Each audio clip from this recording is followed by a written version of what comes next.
સમાચારથી રાજકોટમાં બાળકોના ખોટા રિપોર્ટ બનાવી કરોડોના આયુષ્યમાન કૌભાંડ મામલે કાર્યવાહી કરવામાં આવી। રાજકોટની નિહિત બેબી કેર હોસ્પિટલને આયુષ્યમાન યોજનામાંથી રદ કરવામાં આવી છે। ડોક્ટર હિરેન મશરૂએ આયુષ્યમાન યોજનાના નામે કરોડોનું કૌભાંડ કર્યાનો ખુલાસો થયો। સ્વસ્થ બાળકોને બીમાર બતાવી આયુષ્યમાન યોજના અંતર્ગત ખોટા બિલ પાસ કર્યા। લેબ સાથે સાઠગાંઠ કરી સ્વસ્થ બાળકોને પણ બીમાર હોવાના ખોટા રિપોર્ટ કાઢવામાં આવતા હતા। આરોગ્ય વિભાગ દ્વારા હોસ્પિટલમાં તપાસ કરાતા સમગ્ર કૌભાંડનો ખુલાસો થયો હતો। 2 કરોડથી વધુના ખોટા બિલ આયુષ્યમાન યોજના અંતર્ગત પાસ કરાવી કૌભાંડ આચર્યું હતું।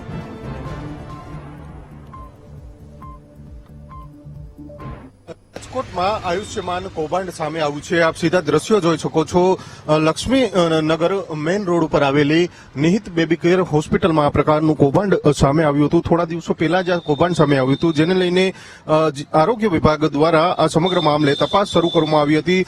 ડોક્ટર હિરેન મશરૂ દ્વારા બાળકોની સારવારના નામે રૂપિયા 2 કરોડથી વધુની કૌભાંડ છે તે આચરવામાં આવ્યું છે, છેતરપિંડી આચરવામાં આવી છે। આયુષ્યમાન પોર્ટલ ઉપર આ બાળકોના ખોટા જે ડોક્યુમેન્ટ છે તે અપલોડ કરીને ત્યારબાદ આ બાળકોની સારવારના નામે પૈસા છે તે લેવામાં આવ્યા હતા। સરકાર પાસેથી આ પૈસા છે તે મેળવવામાં આવ્યા હતા। અંદાજિત 2 કરોડથી વધુની આ રકમ હતી, જેને લઈને હવે આરોગ્ય વિભાગ દ્વારા આ મામલે કાર્યવાહી કરવામાં આવી છે। તેમજ આયુષ્યમાન જે છે યોજના તેમાંથી હોસ્પિટલનું નામ છે તે બાકાત કરવામાં આવ્યું છે, એટલે કે હવે આ હોસ્પિટલ ખાતે આયુષ્યમાન યોજના હેઠળ કોઈપણ બાળકોને સારવાર આપવામાં આવશે નહીં। હાલ આ સમગ્ર મામલે તપાસ પણ શરૂ કરવામાં આવી છે। એવી પણ વાત છે કે જો ડોક્ટર હિરેન મશરૂ આ મામલે દોષિત સાબિત થશે તો તેમની સામે પોલીસ ફરિયાદ પણ છે તે આરોગ્ય વિભાગ દ્વારા કરવામાં આવશે।